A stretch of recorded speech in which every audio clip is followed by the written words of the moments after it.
सोचिए कि आप मोबाइल स्टोर में हैं और मोबाइल स्टोर में जाते ही आपको मोटोरोला, रेडमी, रियलमी, सैमसंग सबके फ़ोन दिखते हैं। आप फ़ोन उठाते हो, बॉक्स देखते हो, वारंटी कार्ड देखते हो, सेटिंग खोलते हो, सब कुछ, पर कंपनी क्या है? उन सब पे एक चीज़ कॉमन दिखती है कि भैया इनको बनाने वाली कंपनी एक ही है। कैसे? बताता हूँ। और ये वो कंपनी है जिसने 6 साल में 600 से 18,000 तक की दूरी की। डिक्सन टेक्नोलॉजी 2023 में ये 64 लाख फ़ोन बनाते थे, 2024 में 1.5 करोड़ फ़ोन, 2025 में 2.83 करोड़ फ़ोन, मतलब 2 साल में 338% का ग्रोथ। बट ट्विस्ट क्या है बताए? मिड 2025 में शेयर 18,470 के पास गया था और फरवरी 2026 में स्टॉक मोटा मोटा 10,000 के आसपास, 40% डाउन। तो भैया आखिर क्या हुआ? पब्लिक तो डर ही जाती है ना, क्या हुआ, सब अच्छा था, मीडिया ऐसे ऐसे बड़ी बड़ी बातें बोल रही थी। यही चीज़ लोग नहीं समझते हैं। तो आज हम इसमें पूरा डिटेल बेसिक से एडवांस तक बताएंगे, जिससे आपको पूरी पिक्चर क्लियर हो, जिसमें हम कुछ चीज़ों को बहुत क्रिस्टल करेंगे, जैसे डिक्सन का बिजनेस मॉडल क्या है। और बिजनेस मॉडल में भी इसमें दो चीज़ें आती है, ईएमएस और ओडीएम, वो समझना ज़रूरी है।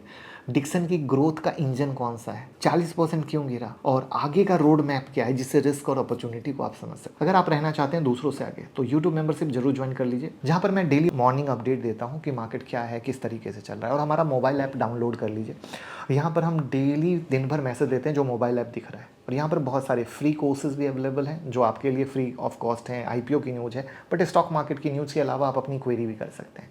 तो लिंक डिस्क्रिप्शन में भी और क्यूआर कोड से भी डाउनलोड कर लें। तो लेकिन पहली बार आया तो चैनल को सब्सक्राइब करके बेल आइकॉन हिट कर लेना। तो देखिए, डिक्सन क्या है? एक ईएमएस यानी इलेक्ट्रॉनिक मैन्युफैक्चर सर्विस कंपनी है। यानी ब्रांड का नाम आप देखते हो जो भी हो, लेकिन मैन्युफैक्चरिंग का काम डिक्सन करता है। ब्रांड का काम है marketing, distribution, retail service. Manufacturing का काम डिक्सन जैसी ईएमएस कंपनी। अब यहाँ एक और वर्ड आता है, ODM, original design manufacturer. Mostly China based होता है।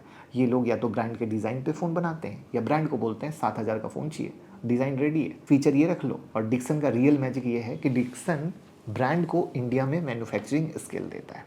अब 2023 से पहले की स्टोरी समझना, डिज़ाइन चाइना में, मैन्युफैक्चरिंग चाइना में, और इंडिया इंपोर्ट होता था।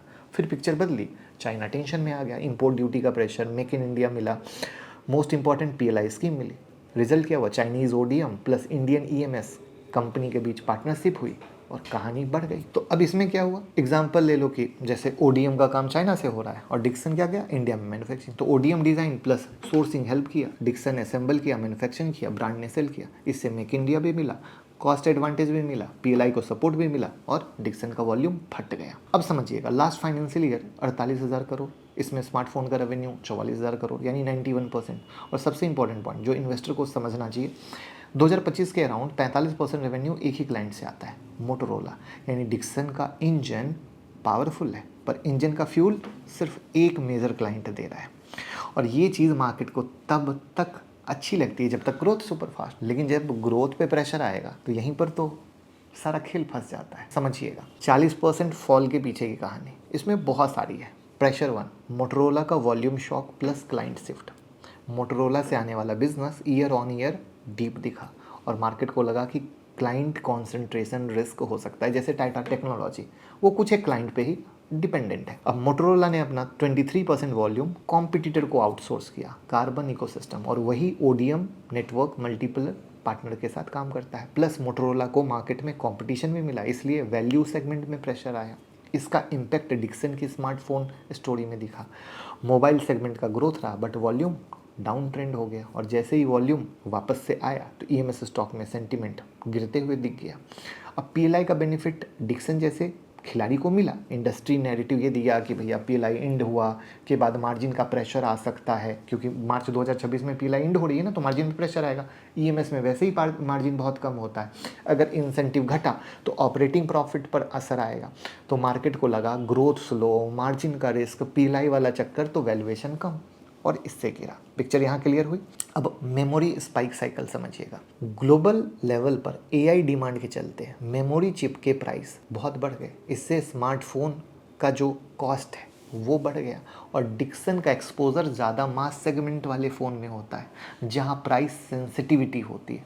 अगर प्राइस 10 से 25% भी बढ़ गए तो क्लाइंट कहेगा नमस्ते जी, और ये डायरेक्टली डिक्सन की वॉल्यूम पर क्वेश्चन मार्क लगाता है, जो अगेन एक हिट आया। फिर आता है वैल्यूएशन। डिक्सन का पीई एक टाइम ट्रिपल डिजिट तक पहुंच गया था। अब वॉल्यूम जब शेयर का गिरा तो पी कंप्रेस हुआ, और रिसेंटली ये 40-50 के पास ट्रेड कर रहा है। पर इशू ये है कि कंपनी की ग्रोथ हिस्टोरिकली 40-70% के जोन में रही है। अब मैनेजमेंट टारगेट गाइडेंस रिवीजन से ग्रोथ नॉर्मल करने का मैसेज देने की कोशिश में लगा है। तो मार्केट को जब लगता है ग्रोथ अब पहले जैसे नहीं रही तो पी और कंप्रेस होता है और स्टॉक भी गिरता जा रहा है। जहाँ पर टेक्निकल एस्पेक्ट डालोगे तो ये रीज़न वो रीज़न।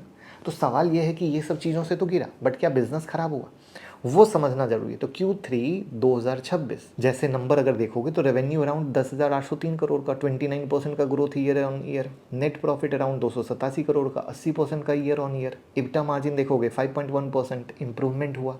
यानी कंपनी में गिरावट नहीं है, बिजनेस चल रहा है, एग्जीक्यूशन स्ट्रॉन्ग है।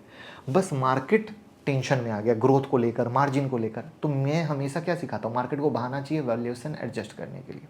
तो ये कहानी लॉन्ग टर्म की है, आई बात समझ में। यहाँ पर हर लॉन्ग टर्म कहानी में कई सारे शॉर्ट टर्म स्टोरी आते रहते हैं जो उसको गिराते रहते हैं। अभी क्या है, कंपनी और भी कई चीज़ें बनाती हैं जिसमें आगे बढ़ रही हैं, बट ओवरऑल जो मेन हिट आया वो इस तरीके से आया जो मैंने आपको बताने की कोशिश की।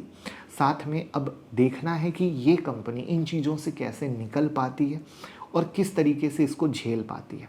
यानी डेफिनेटली जो नेक्स्ट क्वार्टर है या कंपनी का मैनेजमेंट का पॉइंट ऑफ व्यू है वो देखना बहुत इंपॉर्टेंट होगा। प्लस वहीं पर अगर डिक्सन को आप देखोगे कि किससे कंपटीशन मिल रही है तो टाटा इलेक्ट्रॉनिक्स। टाटा इलेक्ट्रॉनिक्स जैसे प्लेयर के पास कैपिटल भी है, एग्जीक्यूशन भी है, क्रेडिबिलिटी भी है। आज एप्पल फोकस्ड है पर एंड्रॉयड इकोसिस्टम को वो एक्सप्लोर कर रहे हैं। दूसरी साइड पर डीबीजी, कार्बन इकोसिस्टम और भी कई कंपनियां हैं जो मार्केट शेयर के लिए फाइट कर रहे हैं। यानी डिक्सन का डोमिनेंस परमानेंट नहीं है, बट डिक्सन का एक्सपीरियंस, स्केल, क्लाइंट रिलेशन इसका फ़ायदा है। तो अब इन सब चीज़ों के माया जाल से डिक्सन कैसे निकलेगा, that's the important point. But आपका पॉइंट होना चाहिए वैल्यूएशन। जो भी वैल्यूएशन को नमस्ते करता है मार्केट उसको नमस्ते करता है, और जो वैल्यूएशन को नमस्ते नहीं करता है वो कभी भी मार्केट में सर्वाइव नहीं करता है, वो हमेशा ऊपर में फंसता है। तो अब आपने समझा कि मोटोरोला की डिपेंडेंसी, पीएलआई की स्कीम, कंपोनेंट का इंटीग्रेशन, ऐसी कई सारी चीज़ें हैं जो मिल मिलाकर शेयर पर असर डाल रही हैं। बट ये किस तरीके से इन चीज़ों से फाइट करके निकलेगा वो देखने वाली बात होगी, और वो इसको एक वापस से लॉन्ग टर्म का खिलाड़ी बनाएगी। बट ओवरऑल वैल्यूएशन मैटर करता है, ये क्रिस्प और क्लियर है। वीडियो अच्छी लगी हो तो सपोर्ट कीजिए डीमेट अकाउंट म्यूचुअल फंड में और क्रिप्टो में इन्वेस्ट करके। लिंक डिस्क्रिप्शन और कमेंट में पिन है। Thank you.